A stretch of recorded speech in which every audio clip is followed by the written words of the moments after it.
பற்றி பார்க்க போகிறோம்னா ஐஃபோனில் வந்து யூஸ் பண்ண ஒரு 3 டிப்ஸை பற்றி தான் பார்க்க போகிறோம். முதல் டிப்ஸ் என்னென்னா, யூடியூப்பு, இன்ஸ்டாகிராம் இதில் வந்து ஸ்க்ரோல் பண்ண யூஸ் பண்ணுறீங்களோ, அப்போ ஸ்க்ரோல் பண்ணிகிட்டு இருக்கும்போது நம்ம டீப்பாக கீழே போயிடும். இப்போ மேலே போக ரொம்ப டைம் ஆகும்.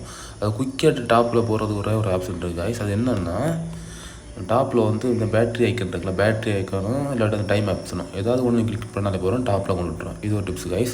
செகண்ட் டிப்ஸ் என்னென்னா, நீங்கள் வந்து வாட்ஸ்அப்பில், இன்ஸ்டாகிராமில் நான் நோட் பேட் எடுத்துக்கிறேன், ஏதாவது நீங்கள் டைப் பண்ணிகிட்டு இருக்கும்போது வந்து இடையில ஒரு ஸ்பேஸிங்கோ ஒரு லெட்டரோ விட்டு போச்சு, அதை அந்த இடத்துல டைப் பண்ணணும். அந்த மாதிரினா இந்த ஸ்பேஸ் பார் இருக்குல்ல கீபோர்டில், அதை லாங் ப்ரெஸ் பண்ணிங்கன்னா நீங்கள் வந்து மவுஸை யூஸ் பண்ணிக்கலாம்.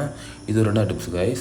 3வது டிப்ஸ் என்னென்னா, நீங்கள் ஃபோட்டோஸ் எடுக்கிறீங்க, ஏதாவது ஃபோட்டோஸ்லாம் எடுக்கிறீங்க, அந்த ஃபோட்டோஸில் வந்து ஒரு வேர்டிங் இருக்குது, உங்களுக்கு வேணும், ரொம்ப லாங் வேர்டாக இருக்குது, அதை காப்பி பண்ணணும்னா நீங்கள் அந்த வேர்டிங்கை வந்து லாங் ப்ரெஸ் பண்ண போகிறோம். லாங் ப்ரெஸ்ஸிங் பண்ணிங்கன்னா அதை நீங்கள் வந்து காப்பி பண்ணிக்கலாம். காப்பி பண்ணி எங்கே வேணாலும் கொண்டு போய் யூஸ் பண்ணலாம் guys.